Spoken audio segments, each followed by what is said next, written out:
যাহা বলিব সত্য বলিব, সত্য বই মিথ্যা বলিব না, কোনো কথা গোপন করিব না।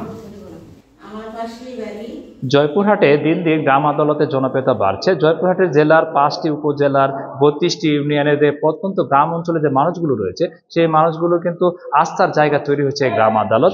এই গ্রাম আদালতের মাধ্যমে সাধারণত যারা মানুষ রয়েছে তারা কিন্তু ছোটখাটো যে বিষয়গুলো রয়েছে, যে বিচার ব্যবস্থা, সেগুলো কিন্তু মাত্র 10 টাকার বিনিময়ে বিচার ব্যবস্থা কিন্তু একটা রায় পান।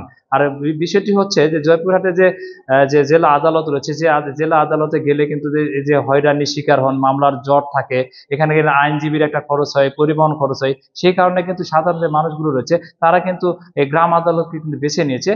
আজ জয়পুরহাটে আমি রয়েছি 5 উপজেলার আটাপুর ইউনিয়নে। এখানে একটি বিচার ব্যবস্থা আমি দেখলাম, সেখানে কিন্তু বাদী বিবাদী দুই পক্ষ কিন্তু এই রায় সন্তুষ্ট প্রকাশ করেছেন। তারা বলছেন যে আদালতে গেলে কিন্তু তাদের একটা মামলা জট হয়, এই জট হওয়ার কারণে কিন্তু তাদের একটা বাড়তি খরচ হয়, এই খরচটা কমানোর জন্য কিন্তু তারা গ্রাম আদালতে আবেদন করেন মাত্র 10 টাকার বিনিময়ে। সেই আবেদনের পরিপ্রেক্ষিতে আজকে তারা একটি রায় পান, এই রায় পায়ে কিন্তু তারা সন্তুষ্ট প্রকাশ করেন।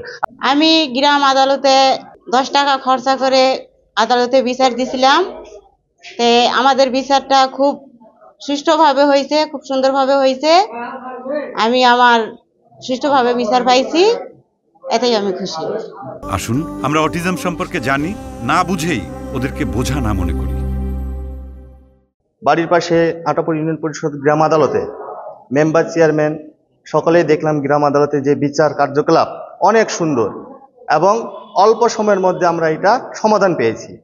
এখানে কোনো উকিল লাগে না, এখানে এমনিতেই আমাদের প্রতিনিধিরা থাকে, তারা মিলেই আমরা এখান থেকে এই সিদ্ধান্তগুলো গ্রহণ করি এবং সরকারের যে নিয়মগুলো আছে আমরা সেগুলো মেনেই এই সিদ্ধান্তগুলো প্রদান করছি এবং আমাদের এই গ্রাম আদালত চলমান আছে। মানুষ এখান থেকে খুব অল্প সময়ে এবং অল্প খরচে এখান থেকে তাদের এই বিরোধগুলো নিষ্পত্তি পাচ্ছে। গ্রাম আদালত একটি জনপ্রিয় ধারণা।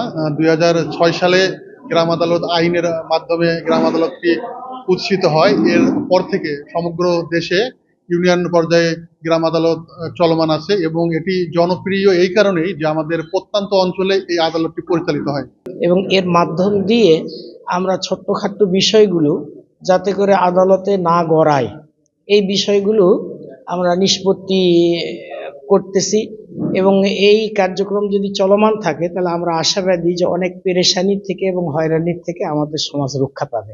এখানে গ্রাম আদালতে শুনানি অনুষ্ঠিত একটি আমরা দেখলাম। এখানে আজকে মূলত শুনানিটা শুরু থেকে শেষ প্রক্রিয়া আমরা দেখলাম, পর্যবেক্ষণ করলাম। আর এখানে আমাদের যে গ্রাম আদালত 5 জেলা 32টি ইউনিয়নে কার্যক্রম চলমান রয়েছে।